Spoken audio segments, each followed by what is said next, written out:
तो एक बार फिर से आपका स्वागत है मेरे चैनल में। मैं हूं एकांत और आज हम बात करने वाले हैं ओला के ब्रेक इशू के बारे में। जो रियर ब्रेक है और जो फ्रंट ब्रेक है उस दोनों के बारे में बात करेंगे। जो एसेसरीज हमें एक्सटर्नल मिलते नहीं है बाहर से कहीं भी, आज मैं उन्हीं के बारे में बताऊंगा कि मैंने कहाँ से परचेज़ की है, कहाँ से परचेज़ नहीं की है।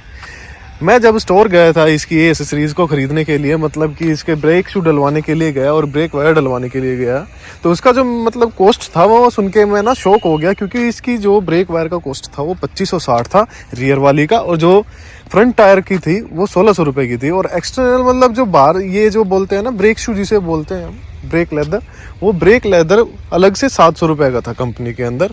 फ्रंट का लो चाहे आप रियर का लो। उसके बाद में मेरा ये सब देख के मेरे तो होश उड़ गए। तो मैंने सोचा भाई यहाँ से डलवाना तो वर्थ इट लग नहीं रहा। कहीं ना कहीं अगर हम सर्च करेंगे बाहर तो हमें ये चीज़ें देखने के लिए मिल जाएगी। तो मैंने बहुत सर्च किया, रिस्क भी उठाया कि चीज़ें मंगाई जाए या नहीं मंगाई जाए। तो मैंने लास्ट में रिस्क उठा के चीज़ मंगाई। इसकी जो ब्रेक केबल थी रियर वाली वो भाई ख़राब हो गई। ख़राब होने के बाद मेरे को तो मंगानी थी, बट मैंने रिस्क लिया। 450 रुपये की मैंने फ्लिपकार्ट से PA की ब्रेक वायर मंगाई, जो बिल्कुल ही मतलब एक इंच उसका बिल्कुल सेम आया। मैंने जो ओला वालों की जो केबल थी वो भी रख रखी थी, दोनों को जब मैच किया उनका साइज़ नापे तो दोनों के साइज़ सेम थे। और उसके बाद में जो इसके ब्रेक लेदर थे वो भी मैंने PA के ही मंगाए, और क्या बोलते हैं फ्लिपकार्ट से ही मंगाए थे। और वैसे अगर आप लेना चाहें तो फेवरेट एसेसरीज़ करके वेबसाइट है, मैं लिंक दोनों के ना डिस्क्रिप्शन में डाल दूँगा, आप वहाँ से टैप करके वहाँ से परचेज़ कर सकते हैं। और उसके बाद में मैंने ये डलवाया, बाहर से ही डलवाए हैं मिस्त्री से। बाकी इनको ना कोई खोलता नहीं है, ओला वाली स्कूटियों के बाहर जो भी मतलब कोई भी मैकेनिक हो वो खोलते नहीं है। बट थोड़ा रिक्वेस्ट किया, नॉन थे तो उन्होंने खोल के इसको डाला। डालने के बाद में जो ब्रेक काम कर रहे हैं ना, बहुत ही अच्छी तरीके से ब्रेक काम कर रहे हैं, बिल्कुल जैसे ओरिजिनल ब्रेक काम करते थे ना कंपनी वाले डाल के देते हैं, वही वाला रियर टायर बिल्कुल सेम हो गया है। और रही फ्रंट की बात, फ्रंट के अंदर हमें सेम प्रॉब्लम आई थी कि इसकी ब्रेक वायर जाम हो गई थी। ब्रेक शू इसके ठीक है, बट इसकी फ्रंट ब्रेक वायर है वो जाम हो गई। और फ्रंट ब्रेक वायर तो आप लेना चाहो तो बाहर कहीं होंडा एक्टिवा के बाहर से खरीद के लगा सकते हो, वो तो सेम साइज होता है। ऐसा कोई मतलब बाहर का है नहीं कि फ्रंट का भी साइज अलग आता है। ये वो फ्रंट तो एक नॉर्मल सी चीज़ है, फ्रंट की तो आपकी ब्रेक वायर कहीं भी आपको देखने के लिए मिल जाएगी।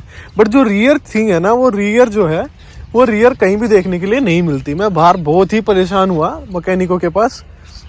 एक बंदे ने हाँ भी की कि भाई हाँ मैं डाल दूंगा, मेरे पास है, उसने डाल दी, उसने खोल दिया। अब जब चेक करने लगा वायर तो उसके पास वायर नहीं मिली। तो बोल रहा है भाई 1 हफ्ते बाद आएगी, आप ऐसे ही ले जाओ अभी। और ये वो मैं तो परेशान हो गया यार, लेके कैसे जाऊँ, घर से मैं 30 किलोमीटर दूर आ रखा हूँ वैसे भी। तो फिर मैं इसको लेके आया धीरे धीरे करके। तो मैंने घर पे मन बना ही लिया था कि भाई इसकी जो वायर है आप देख सकते हो, अभी तो नई डलवा दी है मैंने, और मेरे समझ से बाहर हो गया था। बट मैं इसको ले ही आया स्कूटी को कैसे ना कैसे करके। और फ्लिपकार्ट से मैंने ऑर्डर किया, और ऑर्डर करने के बाद जैसे ही वायर आई 1 हफ्ते का टाइम लगा। डिलीवरी मतलब ऐसा है कि कहीं पे जल्दी हो जाती है, कहीं पे लेट होती है। मेरे यहाँ जल्दी हो जाती है, बट फिर भी वो लेट हुई थी। और बहुत ही अच्छी क्वालिटी आई वायर की, और मैं आपको लिंक डाल दूंगा डिस्क्रिप्शन में, आप वहाँ से जाके परचेज़ कर सकते हैं।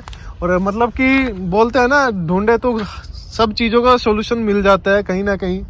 तो अगर आप मन लगा के किसी चीज़ को ढूंढते हैं तो मतलब वो मिल जाती है।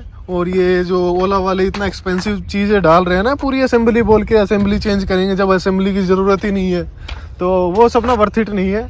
कंपनी वाले तो अपने प्रोडक्ट बेचने के लिए ना कुछ भी करेगी। जैसे कोई भी कंपनी है, चाहे कार की हो चाहे बाइक की हो, जब वो शोरूम वाले जब अपनी चीज़ों को बेचने के लिए उसमें एक्सेसरी ऐड करते हैं ना, तो वैसे ही ये भी ओला वाले सर्विस सेंटर वालों ने भी बहुत कर ही दिया है कि भाई हम तो साथ में ही बेचेंगे। ये नहीं है कि हम अलग से वायर बेचेंगे, हम तो पूरी असेंबली ही चेंज करेंगे। ये चीज़ें अच्छी थोड़ी ना। ये मतलब कि ओला को, जो ओला के कस्टमर है जो नए अट्रैक्ट होके आ रहे हैं, वो इन सब चीज़ों को देखेंगे तो वैसे ही मतलब कि भाग जाएंगे ये सब सुन के कि ब्रेक वायर की जगह पूरी असेंबली चेंज कर रहे हैं।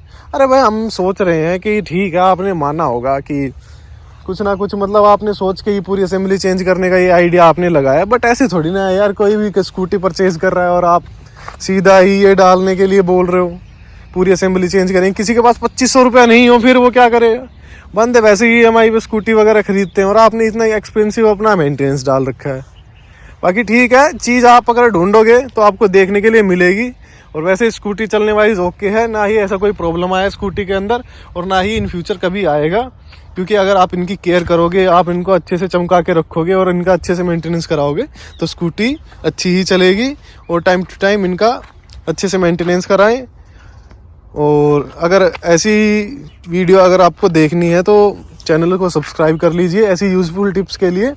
और वीडियो अच्छी लगी हो और आपको टिप्स मतलब अच्छी लगी हो मेरी, तो आप वीडियो को लाइक ज़रूर करें, कमेंट ज़रूर डालें कि आपको क्या चीज़ें अच्छी लगी, क्या चीज़ें अच्छी नहीं लगी।